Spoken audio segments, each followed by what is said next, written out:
আমি আজকে 18 কোটি মানুষকে প্রশ্ন করতাম চাই, আমরা কোন দেশে বসবাস করি? নিশ্চয় 18 কোটি মানুষ বলবেন আমরা বাংলাদেশে বসবাস করি।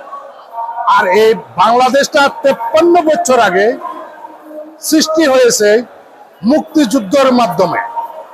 সেখানে 53 বছর পরও মুক্তিযোদ্ধারা ন্যায় বিচার পাচ্ছে না, মুক্তিযোদ্ধারা তাদের অধিকার পাচ্ছে না।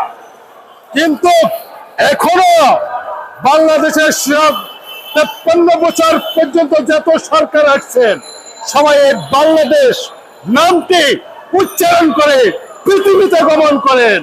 আজকে প্রধান উপদেষ্টা মালয়েশিয়া গেছেন, উনি প্রধান উপদেষ্টা যান নাই, বাংলাদেশের উপদেষ্টা ডক্টর ইউনূস বাংলাদেশের উপদেষ্টা মালয়েশিয়া গেছেন।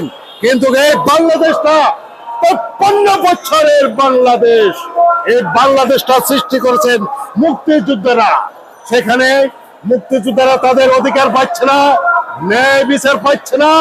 যদি মুক্তিযোদ্ধারা ন্যায় বিচার না পায় তাহলে আপনি এই বাংলাদেশ নামটি বদলিয়ে দেন, পারেন কিনা আমরা দেখতাম চাই।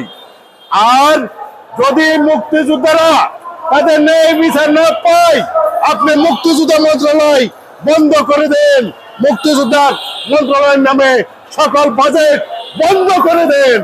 আমাদের মুক্তিযোদ্ধাদের প্রয়োজন নাই।